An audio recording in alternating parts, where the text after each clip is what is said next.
আমরেলা কাট যেরকম হয় সেরকমভাবে ভাঁজ করেছি।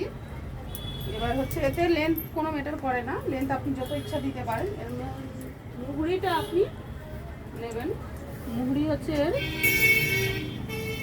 এটা রুমালের মতো কাট হয়েছে তাই তো, সমান করে রুমাল কাট হচ্ছে।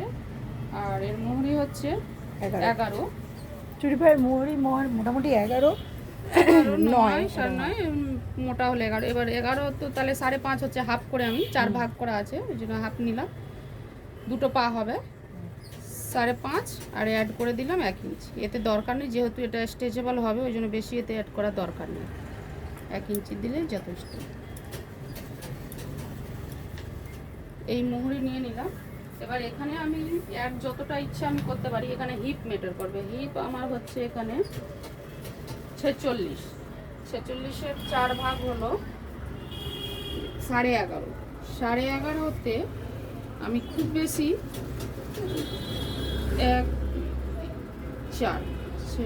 4 ইঞ্চি কি 5 ইঞ্চি আপনি যোগ করতে পারেন, ওর বেশি দরকার নেই। বেশি যে যেরকম লুজ পড়ে, আমি একটু বেশি রাখলাম, 16 ইঞ্চি রাখলাম আমি।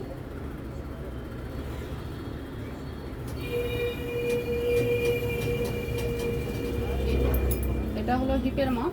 আর এখানে আমি আসন নেব, আসন বেশি নেব না, আমি 11 নেব, যেহেতু কোমরপট্টি আমার উপরে অ্যাড হবে।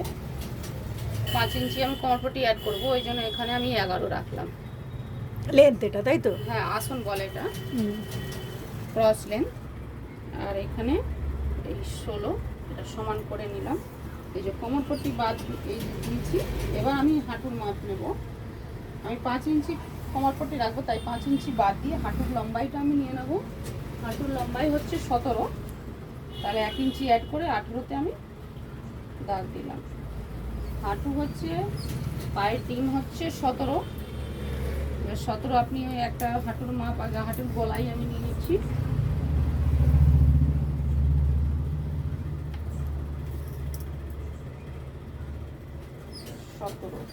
হাঁটুর গলাইও হচ্ছে 17, তাহলে 8.5,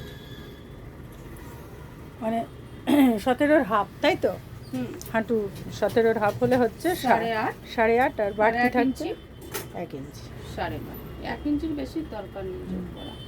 আর থাইটা আপনার এখানেই আসবে, তাই থাই হচ্ছে ওর 24, তাহলে 24-এর হাফ 12, 13, 1 ইঞ্চি করে বাড়তি রাখলে হয়ে যাচ্ছে।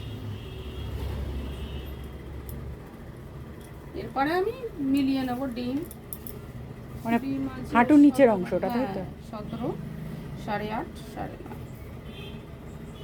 অনেকের ডিমটা আবার বেশি হয়, হাঁটুর থেকে, মানে হাঁটুর নিচের অংশটা মোটা হয়। হ্যাঁ, কি চাই স্কেলে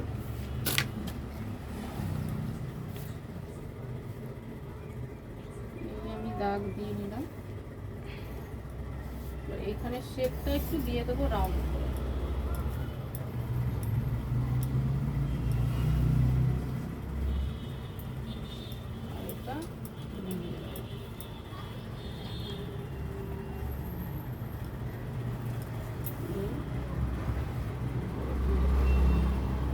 এই হলো চুড়ি পায়ের আঁকা হয়ে গেল তাই তো। এখানে আমি একটা কলি লাগিয়ে দেবো, তাহলে অসুবিধা হবে না। আর এই যে ভাগটা আছে, ওই ভাগটা নিতে হবে, পরে জয়েন্ট করতে হবে। আর একটা জিনিস হচ্ছে, এখানে 11 আছে, সেলাইতে যাতে অসুবিধা না হয়, যে সেলাইটা হুক হবে এখান থেকে আমি 6 ইঞ্চি উপর থেকে একটা এখানে ফিটিংস মাপ দিয়ে দিলাম, মার্ক করে দিলাম 5.5। 11 আছে 5.5, 5.5টা করে এখান থেকে টোটাল, যাতে বুঝতে সুবিধা হয়। হ্যাঁ, এটা হুক পট্টি হবে। আর এখান থেকে আমি ফিটিংস মার্ক, ওই 1 ইঞ্চি করে বাড়তি নেওয়া আছে ওইটা তাই তো। হ্যাঁ, পুরো এটা টাইটাই ফিটিংস করলেই অসুবিধা হবে না, কেন এটা যেহেতু স্ট্রেচেবল রুমালের মতো ঢুকে যাবে, আরামসে ঢুকে যাবে, তো কোনো বাড়তি রাখার দরকার নেই।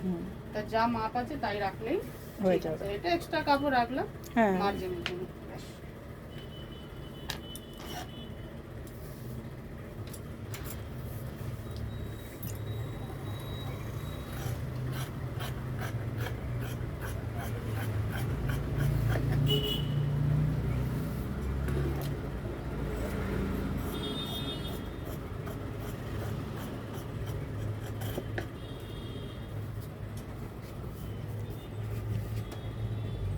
এতে কুচি কাপড়টা পড়বে হচ্ছে- অনেক। হ্যাঁ, কুচি অনেক পড়বে। আর এই কাপড় হচ্ছে মেন কাপড়, এই যে যেই জায়গাটা হচ্ছে এটা যেন একরকম থাকে, একটা কম বেশি না হয়, তাতে ঝোল এসে যাবে জামা প্যান্টে ফিটিংস। তারপর একটা পা বড় একটা পা ছোট হয়ে যাবে, ওটা হ্যাঁ। কম বেশি হলে। ওই জন্য কাপড় সবসময় ইস্ত্রি করে ভালো করে ভাঁজ করে নেবেন। আর এটা মাপের উপরে ডিপেন্ড করে, নাহলে দেখতে বাজে লাগবে। এই আমার কাটিং হয়ে গেল।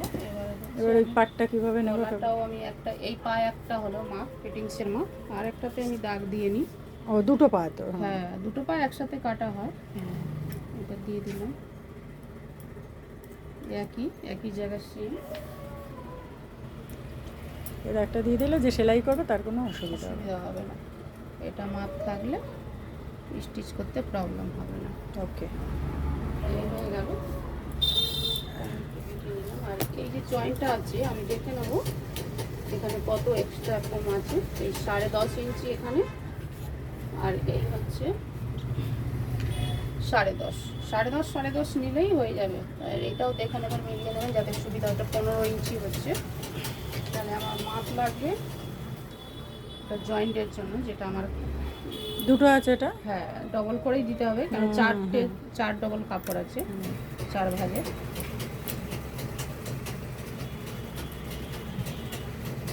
সবসময় কাপড়টা একটু সিধে রাখবেন, কাপড় ফেড না হয়। এই আমার 10.5 নিলাম, এদিকেও 10.5। এই দুটো মাপ যদি ঠিক থাকে তাহলে ওই হ্যাঁ 15 অসুবিধা হবে না, একদম এই 15টা চলে এলো একদম। এটা হলো স্ট্রেট কাটিং এর পুরো, এটা কোনো মাপ। অসুবিধা হবে না আপনার জানতে। দেখিয়ে দিচ্ছি আমি কেটে।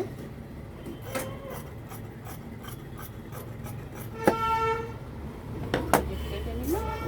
এই যে আমার এখানে চুড়ি পায়ে এই জয়েন্টটা পড়বেই। এই চেইনটা দিতে হবে। এটা হয়ে গেল। ওকে, এবার কলিটা। কলিটা হচ্ছে আমি কেটে নেবো, এই যে পুরো আচার কোমর পট্টি কাটবো। কলিটা দিয়ে দিলে জিনিসটা ভালো থাকে, মজবুত থাকে, ইজিলি পরা যায়। মেয়েরা নাহলে বসতে গেলেই তো ফেড়ে যাবে। এই হলো কলি লাগিয়ে দেবে। কমপ্লিট। যেটা আছে আমার কাছ থেকে বেজেছে, ওটা দিয়ে কোমর পট্টি আমি কেটে নেবো। সোজা পাড়ের দিক থেকে কোমর পট্টিটা নিতে হবে, তাই তো? পাড়ের দিকে করলে মুড়তে ডবল করে ওখানে পাড় মুড়তে হবে না, আর স্ট্রেট থাকবে কাপড়, বুঝতেও সুবিধা কোমর পট্টি হবে। সবসময় স্ট্রেট দিক থেকেই নেওয়া উচিত। হ্যাঁ, তাহলে বুঝতে অসুবিধা হবে না, মুড়তেও প্রচুর হবে না, প্যাচ হবে না কাপড়ে। এটা ভালো। কত ইঞ্চি কোমর হিপ পট্টি আছে? হচ্ছে হিপ অনুযায়ী আমাদের নিতে হবে। ওর হিপ হচ্ছে 46। মানে মোটা মানুষ আছে, তাই তো? হ্যাঁ, তো যেহেতু এখানে দুটো কাপড় আছে, ডবল ভাঁজে আছে, তাহলে 46 এর হাফ করতে হবে আমাকে। 23 ইঞ্চি।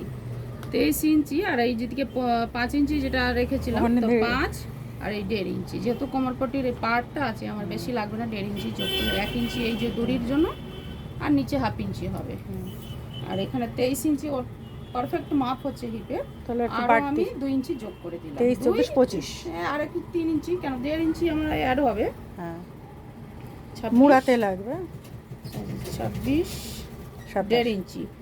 এবার 23 আর 1.5 ইঞ্চি হচ্ছে মোড়াতে, আর এই 2 ইঞ্চি এক্সট্রা। এক্সট্রা 2 ইঞ্চি হচ্ছে আমাদের লুজিং দিতে হয় সবসময়, যেহেতু কাপড়। আর এই 6.5। এখানে আমার কোনো অ্যাড হলো না, কাপড় সোজা ছিল, তাই আমার কাপড়টা ভালো ছিল, বড় হ্যাঁ, ছিল, ওই জন্য সুবিধা হলো কাটতে। কোনো জয়েন্ট পড়লো না কোমরপট্টিতে, সুন্দরভাবে কেটে যাবে।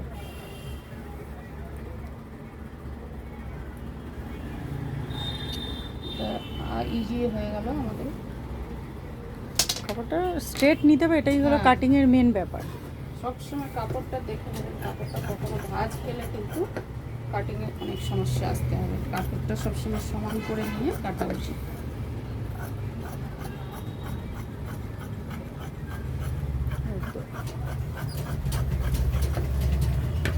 এই হয়ে গেল আমাদের কোমরপট্টি।